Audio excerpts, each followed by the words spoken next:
Momento da Palavra com o pastor Eurípides Venâncio.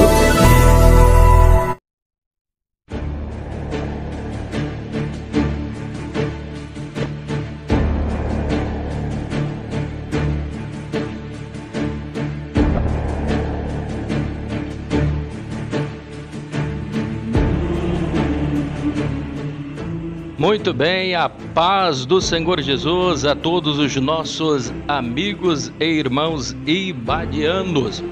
Estamos iniciando agora a nossa aula, a última desse módulo, Profetas Menores.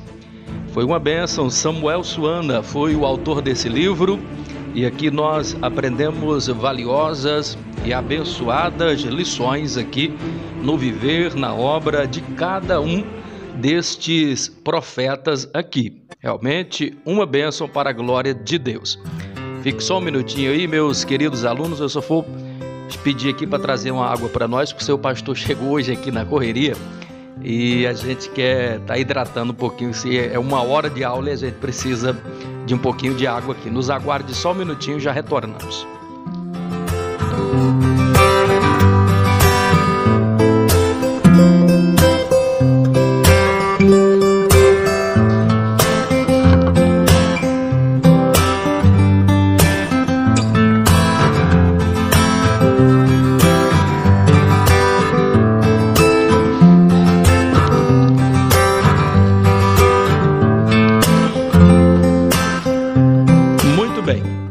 Vamos estar iniciando, essa que é a última aula aqui do módulo Profetas Menores. Com muita alegria, vamos estar concluindo essa matéria aqui da unidade 4.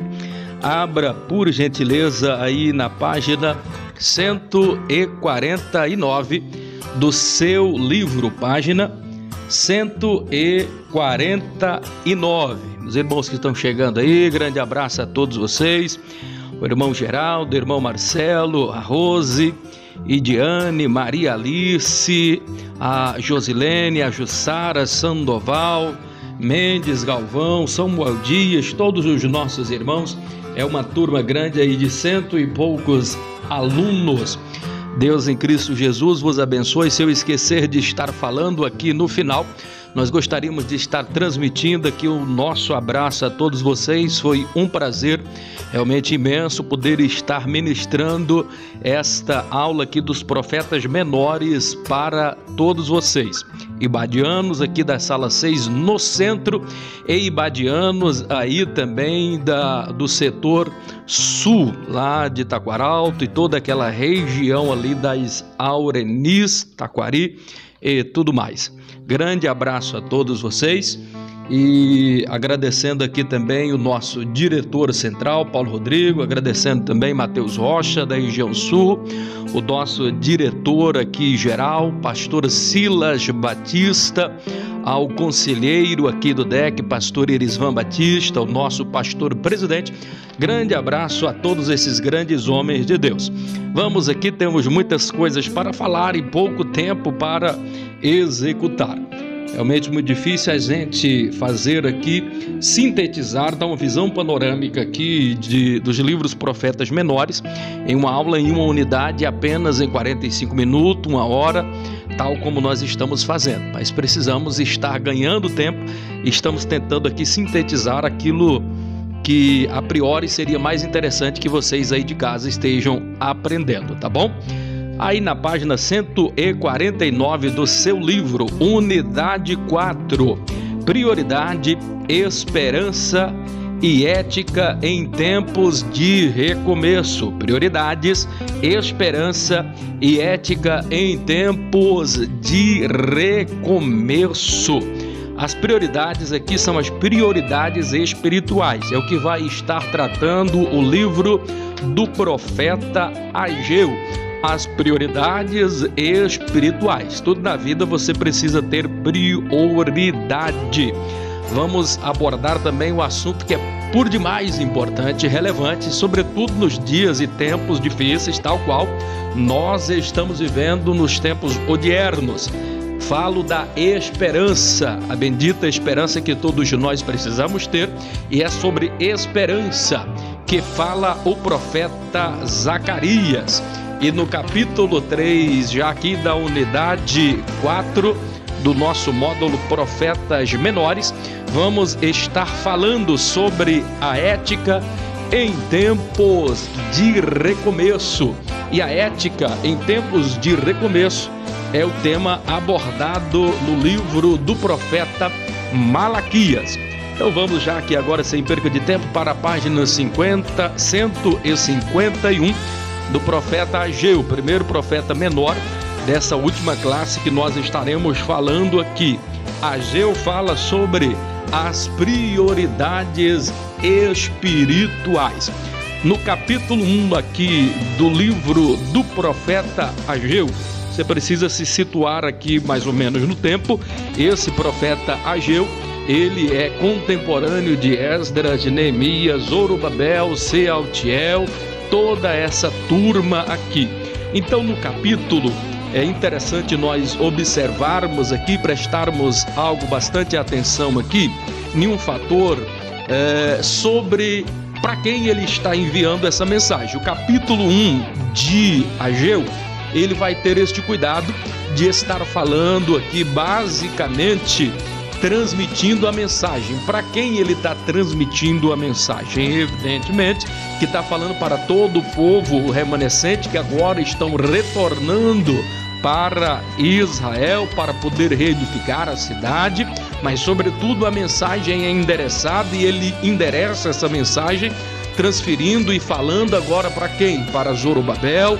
Ele está transmitindo esse conteúdo também para Sealtiel, que era o governador da província de Israel, a província ali do reino de Judá, a Josadaque, o sumo sacerdote, e ao resto de todo o povo. Então ele transmite esta mensagem agora. Ele tinha o porquê de estar encorajando o povo naquela oportunidade. Então ele vai observar. E o pano de fundo dessa história, e o capítulo de número 1, ele vai se ater um pouco nesses detalhes aqui, porque se percebe que o povo, a nação de Israel, estava vivendo, na verdade, aqui um período em que eles se preocupavam basicamente com aquilo que era propriamente seu.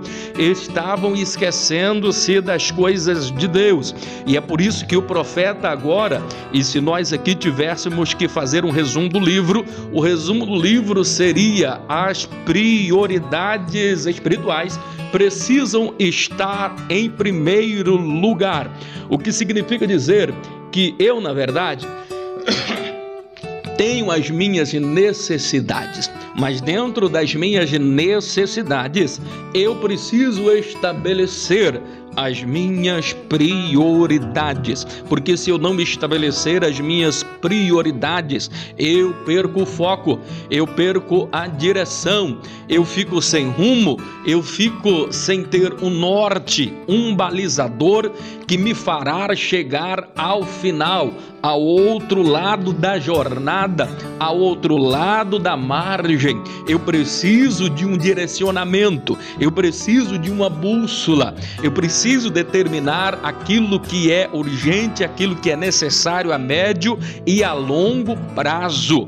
Então o que o profeta está querendo chamar a atenção aqui, e é muito observado no capítulo 1, é que o povo estava vindo agora para se restabelecer na cidade de Jerusalém, retornando agora do cativeiro babilônico. Mas o que acontece? Eles estão mais preocupados em construir as suas casas, as suas moradas, estão mais preocupados com aquilo que é propriamente seu.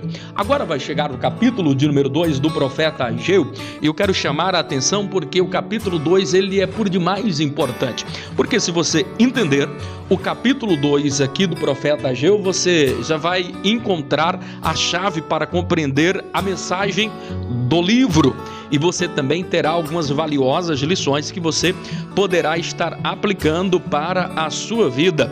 Se não, vejamos, ele vai começar dizendo aqui no capítulo 2, o profeta Ageu, emissário de Deus, Deus agora entrega uma palavra pelas bocas do profeta, pelo homem de Deus, o profeta Ageu, e ele começa dizendo da seguinte forma: e veio a palavra. O capítulo 2 ele vai iniciar mais ou menos assim de Ageu: e veio a palavra do Senhor ao profeta, por intermédio do profeta Ageu, dizendo: ouve agora, Zorobabel, filho de Sealtiel, governador da província de Israel, e a Josué, filho de Josadaque, o filho do sumo sacerdote, e agora ao resto do povo. E ele vai dizer agora na sequência, dizendo: quem dentre vós que tendo visto edificada agora esta casa, e vocês comparam com o templo de Salomão, e diz: este é nada com aquele templo que existia lá no passado.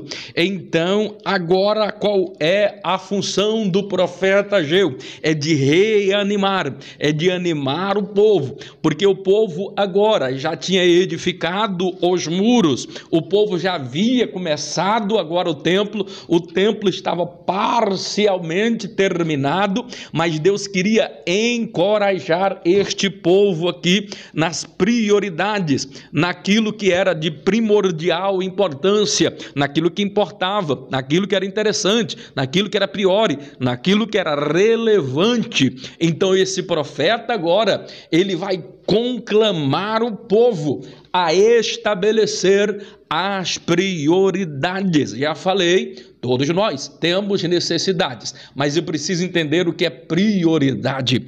Eu tenho necessidade de colocar uma gravata, eu tenho a necessidade de comer bem, eu tenho vontade e necessidade de me vestir bem, mas existe dentro destas minhas necessidades as minhas prioridades. Então preciso entender que melhor do que roupa é a água, porque a água me serve para a sobrevivência, porque sem água eu não vivo, sem essa gravata até que eu vivo, mas sem água eu não conseguirei viver.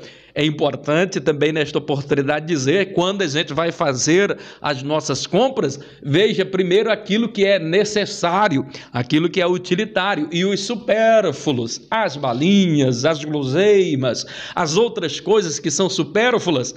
Você tem necessidade, até sente, mas é prioridade, vai resolver, vai atrapalhar o seu orçamento? Então estabeleça, a primeira coisa na nossa vida é estabelecermos prioridade, senão vejamos. Se não tivermos o devido cuidado em estabelecermos prioridades, vamos ter muitas dificuldades ao longo da nossa vida. Então é importante estabelecermos as prioridades. Só que as prioridades que Deus estabelece aqui são as prioridades espirituais. E o que eu aprendo aqui? Dentre todas as prioridades que nós temos na vida, nós precisamos, na verdade, ter dentro de nós a preocupação, a prioridade máxima com as coisas espirituais.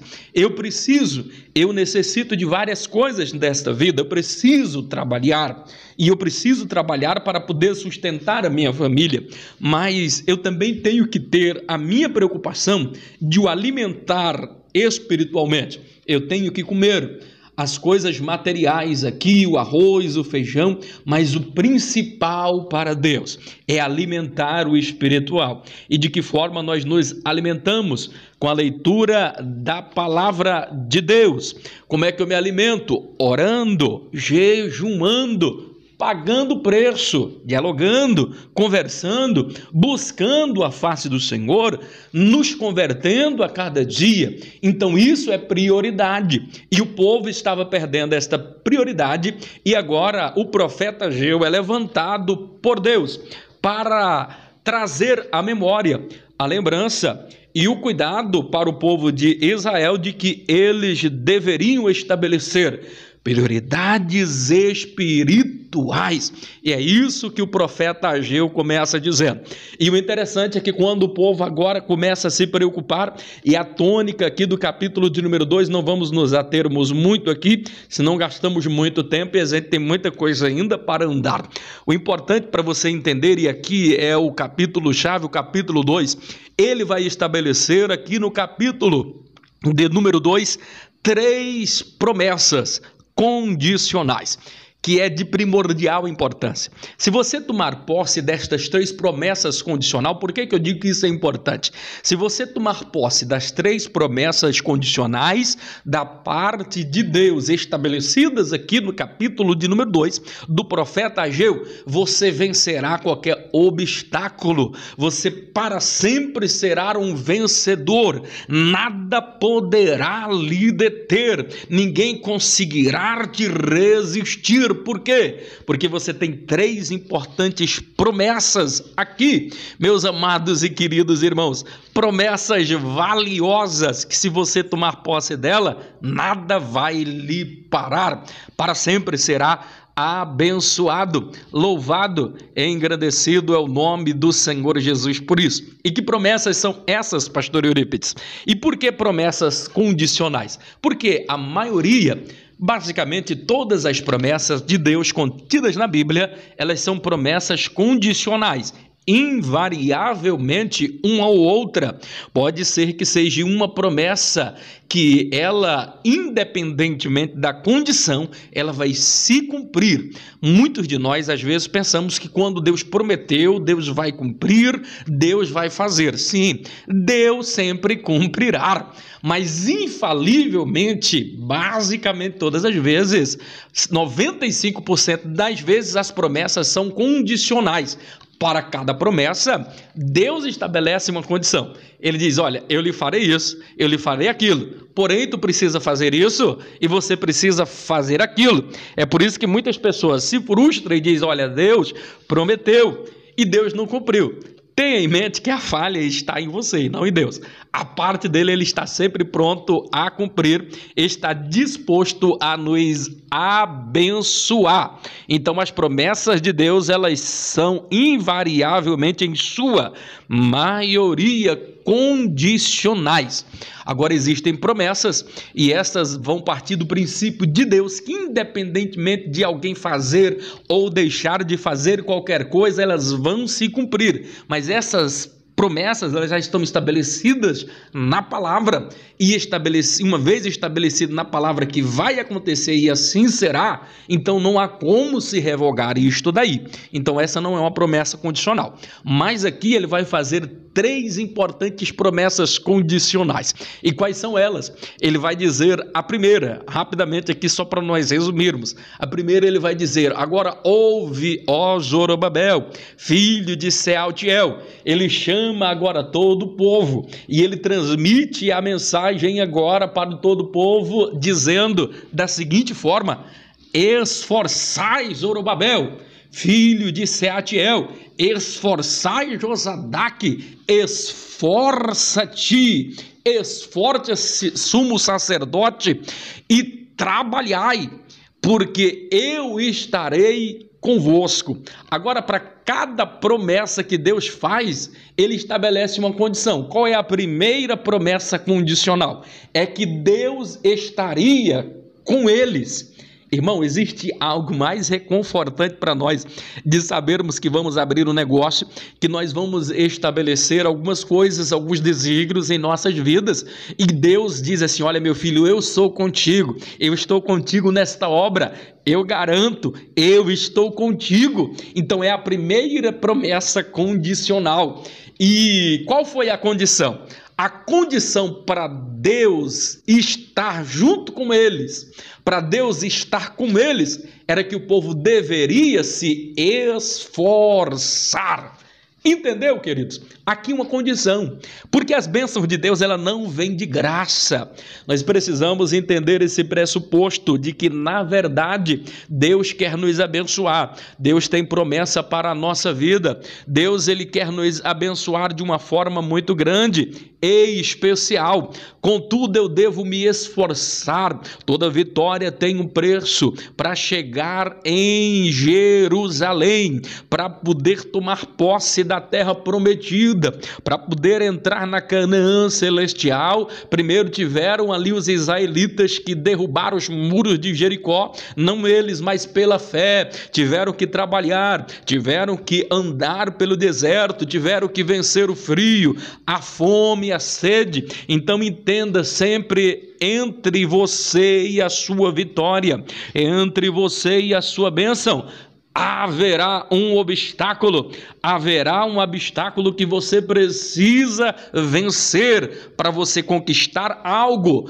você precisa se esforçar. Você observa estes atletas de elite, eles só conseguem conquistar os alvos e objetivos depois de anos e anos de renúncia. Eles priorizam o esforço, eles separam parte dos seus dias para poder estar se aperfeiçoando, se preparando para que quando a competição chegar, eles estejam prontos e aptos para conquistar o seu laurel, a sua coroa. E assim também somos nós, meus amados queridos, diletos e abençoados irmãos. Se nós quisermos ter vitória, somos atletas de Cristo.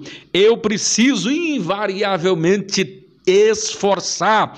Como um bom atleta, eu preciso jejuar, eu preciso pagar o preço, eu preciso me esforçar. Nada vem de graça. Às vezes alguém olha para um pastor e diz: olha que pastor abençoado, pastor está vivendo isso, está vendo aquilo. Você não sabe o bastidor que aquele pastor teve que passar, as agruras que ele teve que passar para chegar até onde ele chegou. Só Deus sabe o que você passou, meu querido. Só nós sabemos o deserto, ou quantos desertos tivemos que atravessar para poder chegar até aqui. Nada na minha vida veio de graça, na sua vida também não vem de graça. O evangelho a qual nós servimos não é como que pregado por algumas igrejas por aí, que diz que para vir para a igreja você vai ser próspero, vem para a igreja. É como que uma bula do biotônico Fontoura, é como que aquele macarrão instantâneo, me ensine hoje,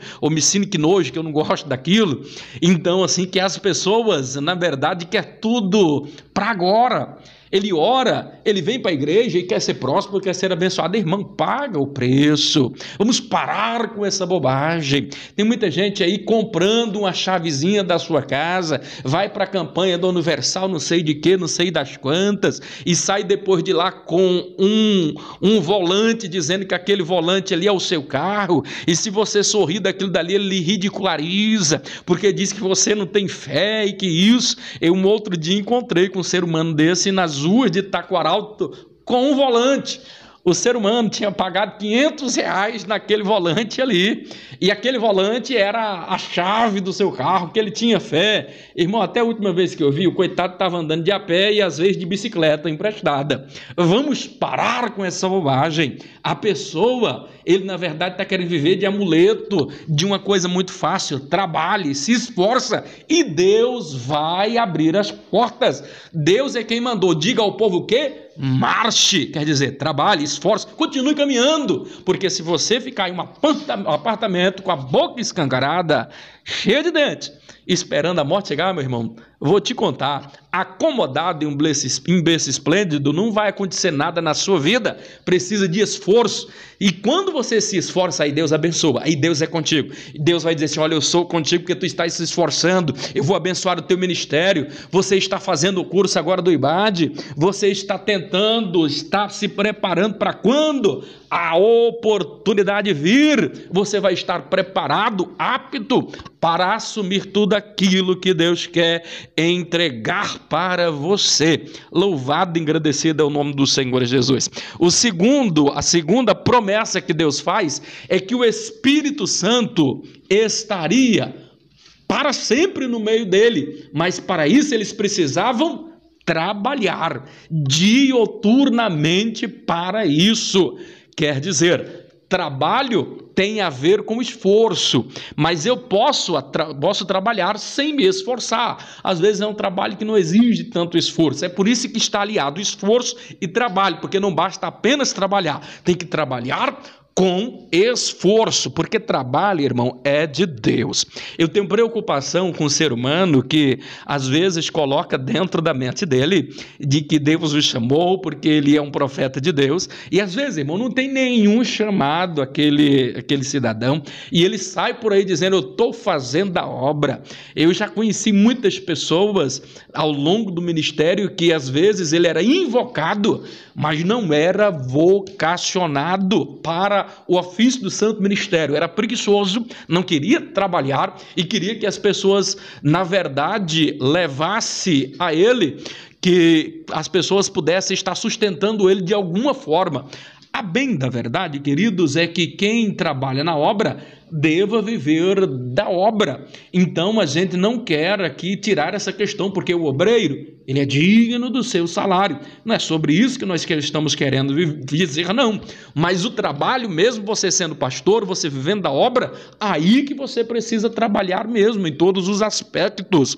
Então o trabalho é de Deus, o esforço é de Deus, nada vem de graça. Sabe, apenas uma pessoa que é vagabundo por natureza diz que ele está por aí a vadiar. Observa que quando ele vai em uma reunião, depois que Jó acontece, antes do acontecimento daquelas tragédias ali com Jó, Satanás entra em uma audiência com Deus e ele diz: observastes o teu servo Jó? Ou Deus fala para ele: observastes o meu servo Jó? E Deus fala ainda para ele: de onde vem, Satanás? Ele diz: de rodear e passear pela terra. Quer dizer, ele está rodeando como um leão, procurando a quem possa tragar. Ele está rodeando, passeando pela terra, quer dizer, está passeando, sem rumo, sem direção, não tem o que fazer, é vagabundo, não presta. O diabo é moleque, irmão, e tem muita gente que quer parecer com o diabo, quer ser moleque como o diabo, fica por aí, sem eira nem beira, sem querer um serviço, sem querer um trabalho, sem querer se esforçar. Não,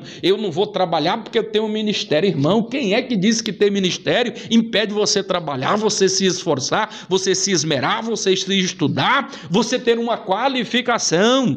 Pare com essa bobagem. Deus, ele diz da seguinte forma: vai ter com a formiga, preguiçoso. E ele não vai dizer mais ainda: até quando tu ficarás aí deitado? Não vai te levantar do sono da preguiça, não? Então Deus não gosta, irmão, de homem, de mulher preguiçoso.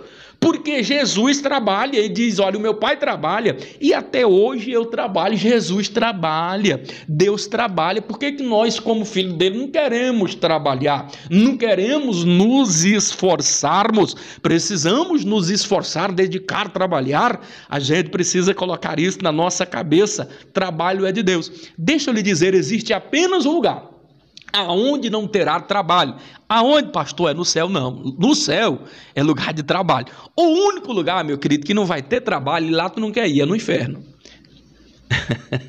É no inferno, irmão. Um lugar aonde não tem trabalho é no inferno, porque lá é o lugar do capiroto, desocupado, que vive a vadiar. Lá, mas só que vai ter os cão lá espetando, é fogo, é isso, é enxofre, aonde o bicho nunca morre. Mas no céu é lugar de trabalho, no céu é lugar de esforço. No céu, às vezes você pensa que vai ficar lá só dizendo santo, santo. Vamos dizer sim, vai ter um momento de culto, mas a Bíblia fala, e não há tempo, no livro de Apocalipse dá para a gente entrar nesses detalhes, quantas outras funções. Você acha que vai ficar desocupado lá no céu? No céu é lugar de trabalho, porque o Pai trabalha, porque Deus trabalha, porque Jesus trabalha até agora, e nós precisamos trabalhar. E quando nós trabalhamos, nos dedicamos, o Espírito Santo habita no meio de nós. A última promessa, e eu termino aqui, e o tempo vai passando ligeiro, Jesus. Então perceba que o último aqui, e é o mais o importante você analisar, porque ele está chamando a atenção aqui para algo. É ali no versículo de número 9, ele diz: a glória desta última casa será primeira, será maior do que a da primeira. Qual foi a condição? De que ele está falando aqui? Dessa glória da segunda casa está falando de quê? Está falando da glória de Jesus, a glória do Senhor Jesus, que entrou no segundo templo, por ocasião do grandioso e suntuoso templo de Herodes. Jesus entrou ali. Então, este templo de Herodes, que foi construído sobre as bases do templo ali de Zorobabel, então ele encontrou a glória de Jesus. Mas para termos a glória de Jesus, precisa ter temor, e na verdade, temor de errar, de falhar. Esta é uma outra condição, não temermos ao inimigo, mas termos temor de pecar contra Deus e a sua palavra. Quando nós tememos a Deus e não tememos a mais ninguém, nós não duvidamos, nós não desacreditamos nas promessas de Deus, nós as aguardamos que elas vão se cumprir. O povo estava desanimado, porque eles se lembravam do templo, da ocasião também do mesmo dia, porque isso aqui aconteceu no 21º do 7º mês, lá em 2 Crônicas, no capítulo de número 7, o versículo de número 14 também. Todo aquele capítulo, o capítulo de número 6 é mais do que uma preparação para algo que estava acontecendo ali. Aconteceu uma grande festividade. Que festividade era essa? Era a inauguração do grandioso e suntuoso templo de Salomão. Ali eles mataram só para aqueles 15 dias de festas, por ocasião da Páscoa ali, as 3 festas memoráveis, mataram 23 mil bois, 123 mil carneiros. Foi uma grande festa, oferta de manjares, oferta das primícias. Então houve um grande mover ali, mas o que mais foi importante, Deus não se preocupou com tudo isso, nem com a suntuosidade daquele templo que era magnífico, mas o que agradou o coração de Deus foi um coração contrito e quebrantado de Salomão. Foi ver que quem estava regendo o coral ali era Asaf, o sumo sacerdote, que já velho, que já não mais podia oficializar, mas Deus quebra o protocolo, e quando a tribo de Levi começa a cantar e adorar a Deus, diz que quando os levitas adoram, diz que veio uma nuvem por cima do templo e encheu aquele templo, e a glória do Senhor se manifestou ali de uma forma sobrenatural. Diz que quando isto aconteceu, a tribo de Levi começou a tremer, os levitas que ali estavam cantando no coro, quem estava regendo o coral, agora caíram, as pernas começaram a tremer, os joelhos começaram a bater, a glória de Deus foi tão grande que eles prostraram com o rosto em terra e adoraram ao nome do Senhor, porque a glória de Deus estava ali naquele ambiente. Eita glória! Louvado, engrandecido é o nome do Senhor Jesus, que vive e que reina para todo o sempre. O que eu quero dizer e qual era a mensagem que Deus queria transmitir àquele povo? Mais importante do que qualquer suntuosidade do templo, o que é mais importante é a glória de Deus ali presente, é a presença de Jesus, é a presença do Espírito Santo, porque se temos Deus conosco, se temos a presença do Espírito Santo, se temos a glória de Jesus em nosso meio, irmão, não há obstáculo que a gente não consiga superar, não há luta que a gente não consiga transpor, chegar do outro lado da margem. Igreja, só igreja, quando ela é ocupada e preenchida, sacudida com a presença e o mover sobrenatural do Espírito Santo de Deus. Louvado e engrandecido é o nome do Senhor Jesus, que vive e que reina para todos sempre. Vamos agora já caminhar aqui para a profecia ou a vida e a obra de Zacarias, o segundo profeta. Acabamos perdendo um pouquinho de tempo aqui, ou ganhando, investindo tempo, como queira. Página 161, Zacarias, e o esforço em alimentar a esperança. Zacarias, e o esforço em alimentar a esperança. esse profeta aqui agora, ele vai falar de algo muito importante. Ele viveu também nesse mesmo ínterim. Algumas pessoas acreditam, alguns teólogos defendem que Zacarias viveu no período anterior, ou um pouco antes de Esdras e Neemias. Um outro grupo de estudiosos vai defender que este homem, Zacarias, ele viveu, na verdade, aqui, posterior, ou no período em que estava em pleno vapor o ministério de Esdras e Neemias.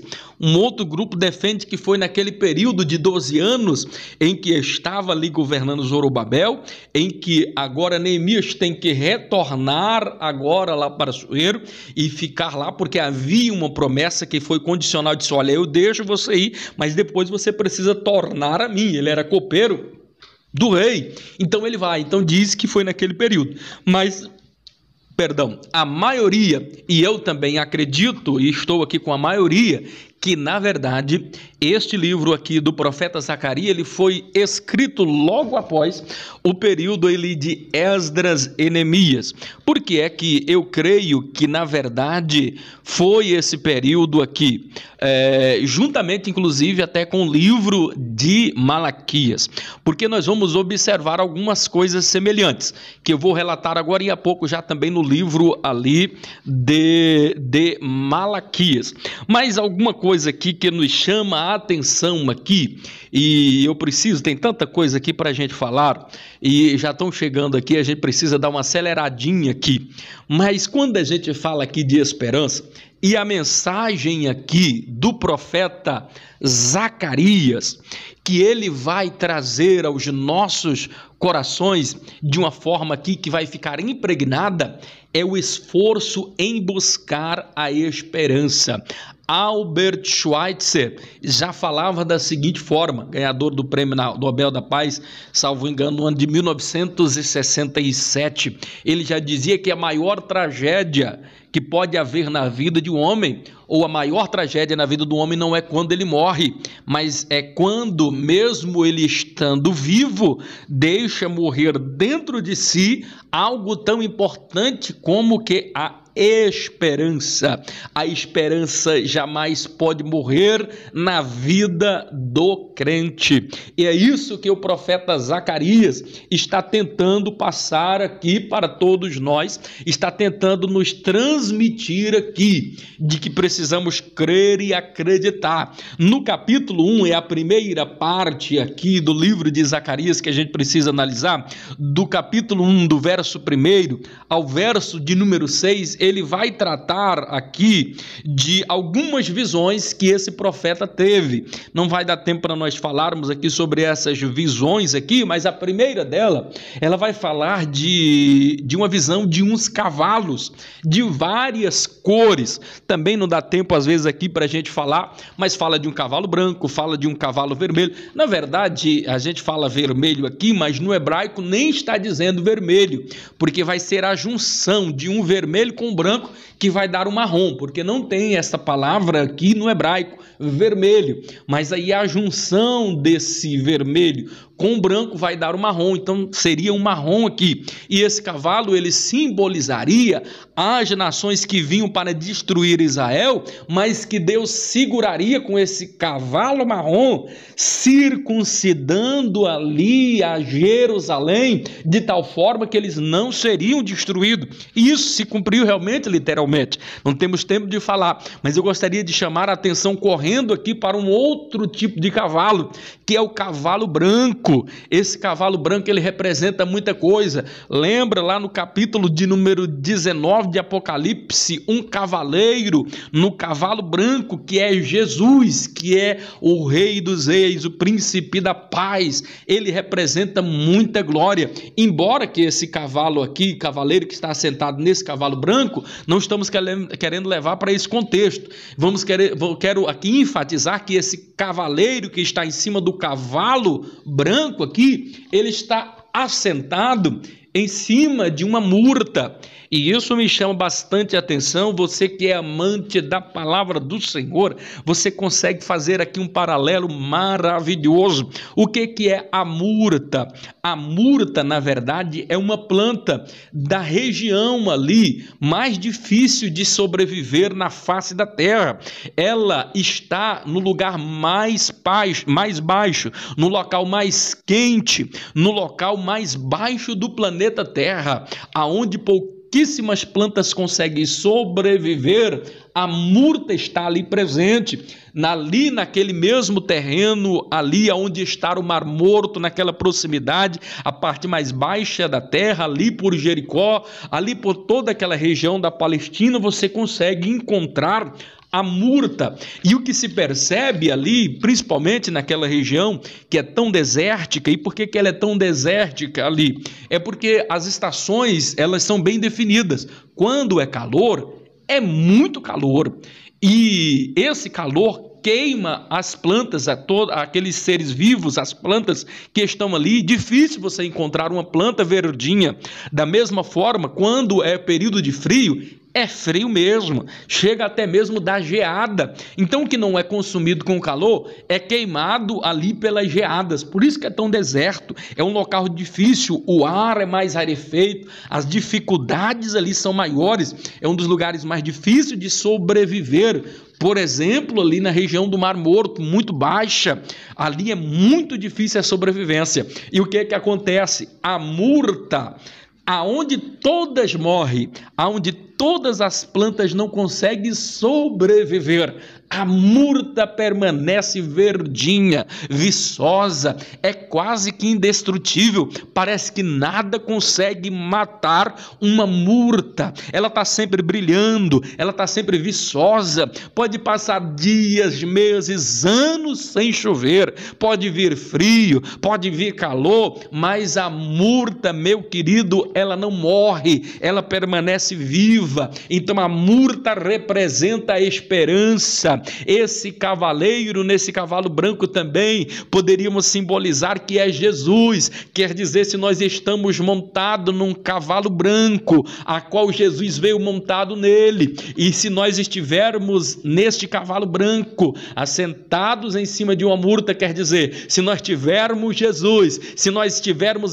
alicerçados na esperança que emana de Jesus, irmão, nada consegue também nos parar, porque Jesus é a nossa esperança. Existe um adágio popular que diz por aí, dizendo da seguinte forma, que a esperança é a última que morre, mas eu gostaria de dizer da seguinte forma: a esperança para o crente, ela nunca morre, porque ela até morreu um dia, mas ao terceiro dia ela ressuscitou para nunca mais morrer. Oh, louvado e engrandecido é o nome do Senhor Jesus, que vive e que reina para todo sempre. Então não há motivo para que você perca a sua esperança, para que você perca o seu ânimo, porque tu tens a Jesus, tu tens uma bendita esperança. O crente jamais pode desistir, é sempre lutando,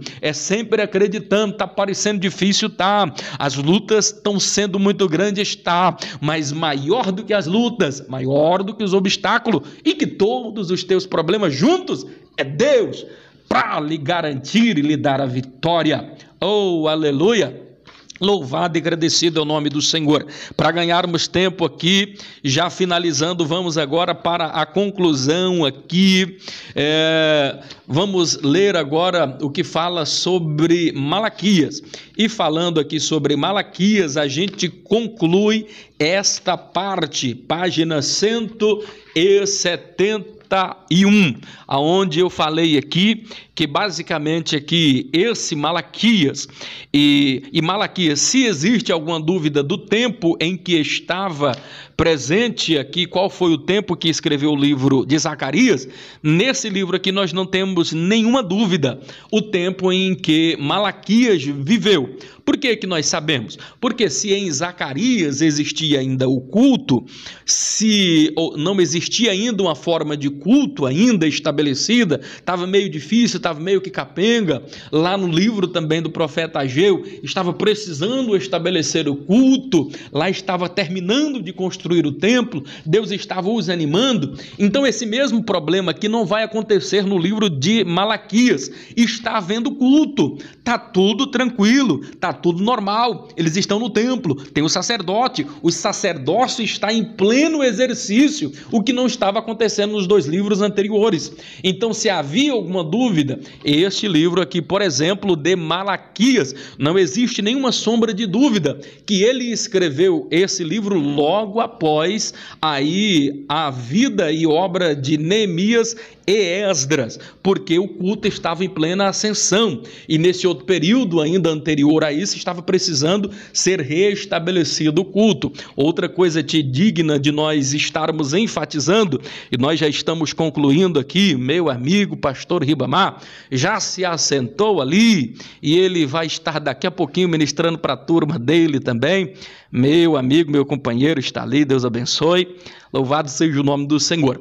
Então, queridos, o que precisa ficar claro? Pastor, e de onde veio? O interessante, queridos, é que esse profeta aqui, diferentemente de todos os outros profetas menores e até dos profetas maiores, nós não vamos conseguir identificar de onde ele veio. Não se fala que os pormenores da vida dele não é relatado. Então é muito difícil. É por isso que, por causa de uma tradução errônea lá no passado da Septuaginta, que traduzia o nome de Malaquias como sendo o anjo de Deus, então as pessoas imaginavam que Malaquias, na verdade, não era um profeta, e sim um anjo ou um mensageiro da parte de Deus, e que aquela mensagem não era de alguém aqui terreno, mas isso tudo foi um equívoco por causa da Septuaginta, e por causa disso nós vamos observar que Gênesis, nós vamos observar que Calvino, Jerônimo de Salvanarola, de Alexandria, muitos pais da nossa fé, inclusive estes homens de Deus, heróis da fé, que defenderam inclusive essa questão, essa particularidade, erraram por causa dessa tradução aqui da Septuaginta, porque depois se provou por A mais B que, na verdade, o nome certo de Zacarias significa mensageiro de Deus, e que, de fato, ele existiu. Quem era o pai?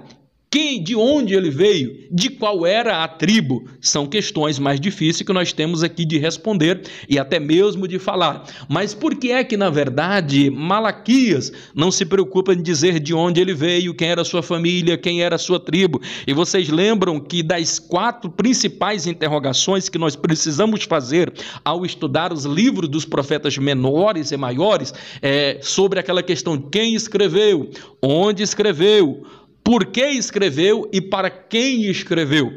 3 delas nós até podemos responder aqui, mas uma delas é difícil. Quem foi esse homem? De onde ele veio? Vamos ter dificuldade. Mas o que importa aqui é que Malaquias, ele tinha sim uma missão, ele era mensageiro de Deus, porque o seu próprio nome o fala a respeito disso. Quem era Malaquias? Ele era um anônimo de Deus. E por que ele era um anônimo de Deus? Porque mais importante do que o mensageiro era a mensagem que o mensageiro trazia, a mensagem do próprio Deus. Ele não estava preocupado com fama, ele não estava preocupado em fazer o nome dele conhecido e notório, não. Ele estava preocupado em transmitir a mensagem.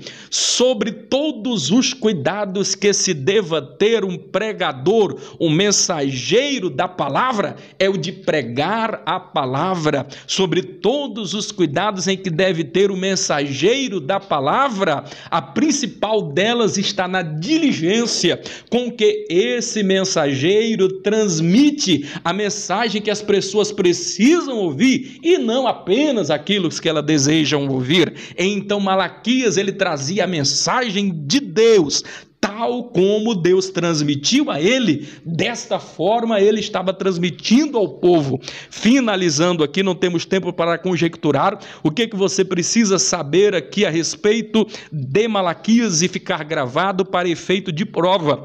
Esse livro aqui ele vai estar classificado em 8 audiências. Se você for observar, se você já foi em um tribunal, acontecem as audiências. Então acontece aqui 8 audiências. Nessa audiência, em todas elas, Deus vai falar 2 vezes e o homem vai falar 1 vez. Então, primeiro Deus faz uma afirmação, o homem faz uma pergunta e Deus faz uma refutação. Quer ver como é que ele fala? Ele fala assim, olha, eu vos amei. Aí ele está afirmando, é uma afirmação dentro dessa reunião, dessa sentença que vai ser proferida aqui agora. Então, nessa audiência, o homem vai dizer assim, mas em que o Senhor tem nos amado? Aí Deus ele vai dizer, olha, eu lhe amo por isso, por isso e por isso. Você quer ver uma outra oportunidade? Deus vai fazer uma afirmação, vai dizer assim, vós tem me roubado. Aí o homem vai fazer uma outra pergunta, em que nós temos lhe roubado? Aí ele vai dizer, nos dízimos, nas ofertas. Então vai ter 8 audiências aqui em que Deus faz uma afirmação, o homem faz uma interrogação e Deus vai refutar aquilo que o homem falou, mostrando que ele não tem conhecimento de causa e que ele é um justo juiz.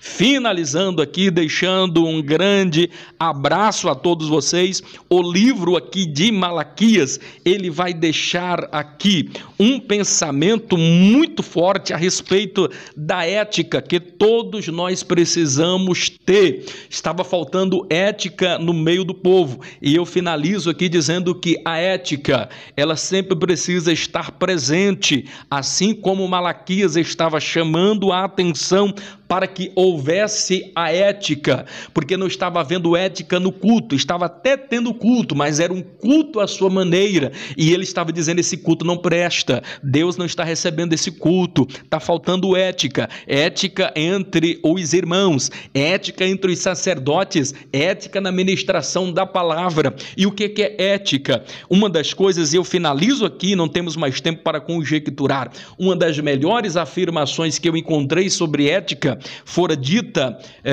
por um nosso amigo, ou amigo assim à distância, porque a gente admira, não como pessoa, mas como ele estuda e como se ele esforça-se. Ele é teólogo, é professor universitário e também a gente é professor, então muitas coisas nós assimilamos e muitos ensinamentos dele são interessantes, dentro da visão que ele conhece de conhecimento, de educação, apesar que sendo cristão, ele tem muitas coisas que eu não concordo com ele, mas esse homem ele faz uma definição sobre ética que eu preciso aqui dizer que eu achei fantástico. E por que é fantástico? Porque todas as afirmações desse homem, que são as melhores, é quando ele pega do apóstolo Paulo, e o nome dele é Mário Sérgio Cortella, e ele faz a definição de ética dizendo assim, o que é ética? Ética é eu quero, eu devo e eu posso. Ele diz que ética é a junção dessas 3 palavras, quero, devo e posso. Aí ele vai dizer, olha, nem tudo aquilo que eu quero, eu posso. E nem tudo aquilo que eu posso, eu devo. Aí ele vai explicar. E isso, na verdade, é uma explicação do que o apóstolo Paulo já falava. Porque todas as coisas me são lícitas, mas nem todas as coisas me convêm. Todas as coisas me são lícitas, mas eu não me deixarei dominar por nenhuma delas.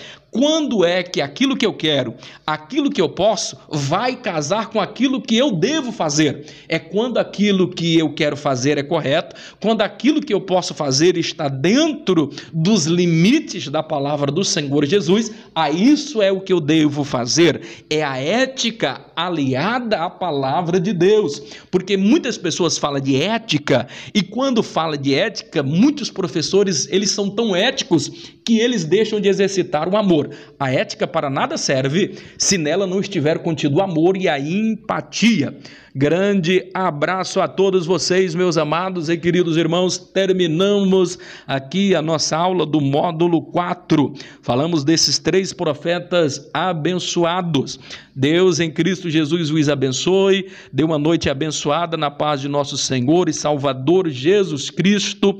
A prova nós vamos estar passando para vocês na parte da tarde, porque este vídeo que eu estou acabando de fazer agora, nós vamos editar 5 minutos dele para dar uma dica de prova e passar para vocês na parte da manhã, para vocês terem maior facilidade para estar fazendo a sua prova na parte da tarde durante toda essa semana e tendo tempo para responder. Grande abraço a todos, a paz do Senhor Jesus.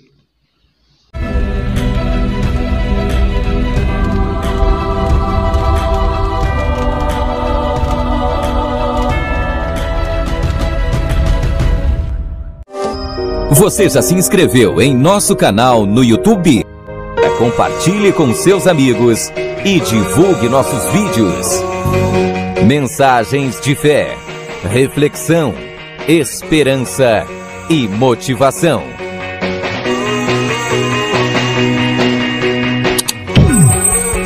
Inscreva-se agora em nosso canal e acompanhe nossos vídeos diariamente.